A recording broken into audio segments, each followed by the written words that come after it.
बात करते हैं फील्ड इफेक्ट ट्रांजिस्टर की। ठीक है, बोलते रहिएगा कि फील्ड इफेक्ट ट्रांजिस्टर में क्या क्या था। सभी लोग बोलते जरूर रहिएगा। फील्ड इफेक्ट ट्रांजिस्टर में मैंने सबसे पहले बात आपसे पूछी कि ये कैसी डिवाइस होती है आपकी। सेमी कंडक्टिंग डिवाइस होती है। सेमी कंडक्टिंग थी इसीलिए कैसी डिवाइस होती है, एक्टिव डिवाइस होती है। ठीक है, फिर आगे बढ़े थे तो हमने क्या कहा था, कैसा होता है आपका, यूनिपोलर होता है। यूनिपोलर भी होता है और यूनिलैटरल भी होता है। तो ये यूनिपोलर भी होता है और यूनिलैटरल भी होता है। सही है। यूनिपोलर का मतलब था यहाँ पर क्या होता आपका, सिंगल चार्ज कैरियर होता है। कि आवेश वाहक की अगर बात करता हूँ, चार्ज कैरियर की अगर बात करता हूँ तो एक होता है, और वो एक कौन होता है आपका, मेजॉरिटी चार्ज कैरियर होता है। मेजॉरिटी होता है इसका मतलब माइनॉरिटी नहीं होता है या नेग्लिजिबल होता है। माइनॉरिटी नेग्लिजिबल होता है इसीलिए लीकेज कम होता है, कभी जीरो नहीं हो सकता है। तो यहाँ पर लीकेज कैसा होता है आपका, कम होता है। अगली इंपॉर्टेंट बात कि हमारा कोई भी फील्ड इफेक्ट ट्रांजिस्टर कैसे होता है, वोल्टेज कंट्रोल्ड डिवाइस होता है। इसका मतलब इनपुट कौन होता है, वोल्टेज होता है।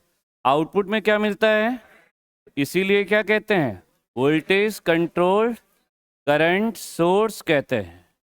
यही था। इनपुट किस कनेक्शन में लगाया जाता है, यहाँ पे रिवर्स बायस में होता है। इनपुट में रिवर्स बायस लगता है, इसीलिए जो इनपुट इम्पीडेंस या रेजिस्टेंस होता है वो कैसा होता है आपका, हाई होता है। सही है। और 3 टर्मिनल होते हैं। ठीक है, यहाँ अगर मैं देखूं कि 3 टर्मिनल्स होते हैं, कौन कौन से, सोर्स, ड्रेन और कंट्रोलिंग टर्मिनल कौन सा होता है, गेट होता है। सोर्स किसके इक्विवेलेंट होता है, ड्रेन कलेक्टर के और गेट बेस के। ये एनालॉजियस होते हैं इन तीनों के। फिर इसी के बेसिस पर कॉमन एमीटर कॉमन सोर्स के, कॉमन कलेक्टर कॉमन ड्रेन के और कॉमन बेस कॉमन गेट के। हमने यहाँ कहा भी था फिर इसी के बाद कि जैसे बीजेटी में आपका क्या होता था, एमीटर फॉलोवर होता था।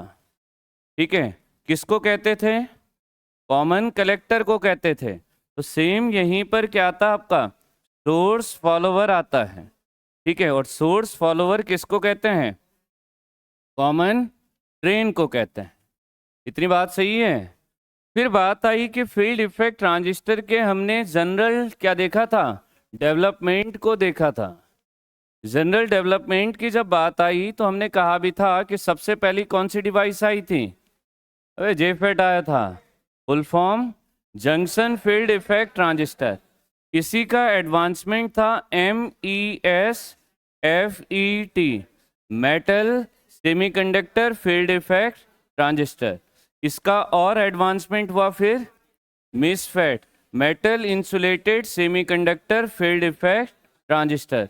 इसका एडवांसमेंट हुआ फिर MOSFET, metal oxide semiconductor field effect transistor. सही है। अब देखिए, हम इनमें से जो सबसे ज़्यादा यूज़ करते हैं वो कौन सा आपका, जेफेट और मॉसफेट है। यही था। तो जेफेट और मॉसफेट में अगर मैं कहानी को थोड़ा सा और आगे बढ़ाता हूँ तो मैंने कहा जेफेट कितने टाइप के होते हैं आपके, कौन कौन से, एन चैनल और पी चैनल। चैनल का मतलब कंडक्टिंग रीजन से। एन चैनल में करंट किसके कारण होती है, इलेक्ट्रॉन्स के कारण, या मैं कह सकता हूँ चैनल किसका बना होता है आपका, एन टाइप का। पी के केस में करंट किसके कारण, होल्स के कारण। मतलब चैनल रीजन में कौन होते हैं, होल्स होते हैं। सही है इतना। अच्छा, एन के केस में जब गेट टू सोर्स वोल्टेज देखा था कैसा था, नेगेटिव था। जैसा VGS होगा वैसे ही VP भी होता है। पिंच ऑफ वोल्टेज भी कैसा था, नेगेटिव। और तीसरा वोल्टेज आउटपुट का ड्रेन टू सोर्स वोल्टेज, ये कैसे था, अबे पॉजिटिव था, जीरो कर रहे। ऐसे ही P के केस में जस्ट अपोजिट याद रखना है, gate to source positive, pinch off positive और ड्रेन टू सोर्स। अच्छा, एक और बात बताओ, हमने ट्रांस कंडक्टेंस भी देखा था आज, नहीं देखा था? तो ट्रांस कंडक्टेंस N के लिए कैसा था? पॉजिटिव था, और P के लिए? Very good. तो यहाँ ट्रांस कंडक्टेंस पॉजिटिव और यहाँ ट्रांस कंडक्टेंस नेगेटिव। इतना सही है? सिंबल की बात की थी, तो N चैनल को जब दिखाया था तो हमने कहा था जैसे NPN ट्रांजिस्टर में बाहर को दिखाते थे, वैसे यहाँ भी क्या दिखाना है? बाहर को दिखाना है। ये कौन सा टर्मिनल था? गेट। ये बाहर दिखाया तो ये कौन सा हो जाएगा? सोर्स। और ये, ठीक है, ये कौन सा था आपका? N चैनल था। अगर P की बात करता तो इसी सिंबल में क्या चेंज आ जाता? एरो अंदर को लग जाता, ये हो जाता गेट, ये हो जाता सोर्स, और ये ड्रेन। तो ये आ गया आपका किसका सिंबल? P चैनल का। तो ये हो जाएगा। मॉसफेट कितने टाइप के पढ़े थे? कौन कौन से? डिप्लीशन टाइप मॉसफेट, और दूसरा कौन सा था? Enhancement type MOSFET. यही थे, डिप्लीशन टाइप और enhancement type MOSFET. Depletion type और एनहांसमेंट टाइप मॉसफेट में जब डिफरेंस को देखा था तो हमने सबसे पहले बात कही थी कि यहाँ पर क्या था?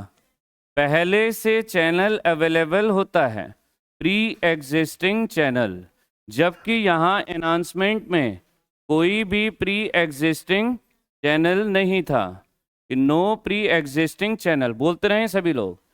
यहाँ जो मेटेलिक कांटेक्ट था किसका था? एल्यूमिनियम का था, जबकि एनहांसमेंट में यहाँ मेटेलिक कांटेक्ट था किसका? पॉलीक्रिस्टलाइन सिलिकॉन का। क्यों यूज किया था पॉलीक्रिस्टलाइन सिलिकॉन? वर्क फंक्शन कम होता था इसका।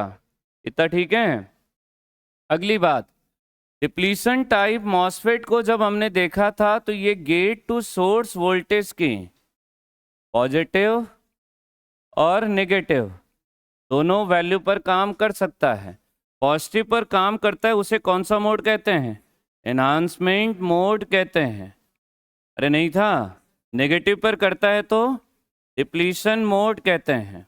ठीक है, जबकि हमारा एनहांसमेंट टाइप मॉसफेट सिर्फ VGS की कैसी वैल्यू पर? पॉजिटिव पर। पॉजिटिव बोले तो एनहांसमेंट मोड में ही सिर्फ काम करता है। इतना ठीक है? आगे जब हम बढ़े तो हमने देखा कि डिप्लीशन टाइप मॉसफेट की जब बात आई, इसके सिंबल को हमने देखा तो कुछ इस तरह से दिखता है, नहीं था? ये ऐसे था, एरो बाहर को है तो N चैनल DE मॉसफेट है। ठीक है, जहां एरो है वो सोर्स, ऊपर ड्रेन और बीच वाला टर्मिनल गेट। सेम इसी तरह से मैंने कहा कि ये यहां से अगर एरो अंदर को है तो टर्मिनल सोर्स, ठीक है, और ये ड्रेन और ये आपका गेट, और ये आ जाएगा कौन सा? P channel DE MOSFET. Same बात को जब हमने एनहांसमेंट में देखा था तो हमने क्या कहा था कि चैनल कैसे बनता? आपका ब्रेकेबल बनता है। इसी सिंबल को, ठीक है, आपको सिंपल कैसे लेकर चलना है? ब्रेकेबल लेकर चलना है। कि मैंने यहाँ से कहा ये सिंपल ऐसे आता है, ये और ऐसे, ये आ गया। अगर एरो बाहर को है तो NE मॉसफेट, ये याद आ रहा है? ये टर्मिनल सोर्स, ये गेट और ये ड्रेन। ऐसे यहाँ से बात करता हूँ तो 1 2 और ये ऐसे, एरो अंदर मतलब ये सोर्स, यहाँ बीच में गैप, ये आ जाएगा गेट, ये आ जाएगा ड्रेन, और ये हो जाएगा आपका P एनहांसमेंट टाइप मॉसफेट। इतना ठीक है? अब जरा करंट की इक्वेशन लिखते हैं फटाफट से, देखते हैं कितनी याद है। हाँ, अगर मैं जेफेट के लिए सबसे पहले करंट की इक्वेशन की बात करता हूं जिसको हमने सॉकलेज इक्वेशन कहा था, तो ड्रेन करंट या drain to source current is equal to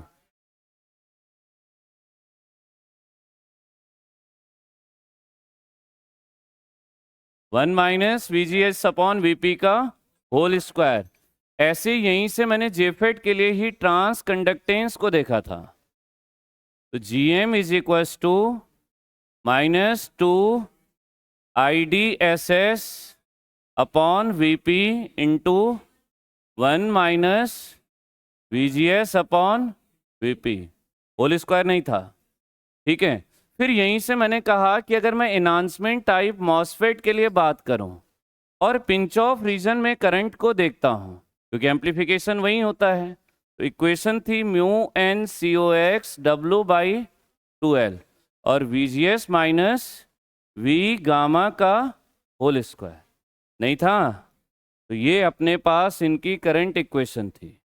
और भी किसी का कोई डाउट हो तो आप फटाफट से पूछ लीजिए, ठीक है। पूरे फील्ड इफेक्ट ट्रांजिस्टर में कहीं पर कोई बात ऐसी हो जो नहीं समझ आ रही हो अभी भी, फटाफट से पूछ लीजिए, ठीक है। ये है आप लोगों का फील्ड इफेक्ट ट्रांजिस्टर, और ये जनरल वो क्वेश्चन है जो आपको सबसे ज़्यादा पूछे जाते हैं, ठीक है।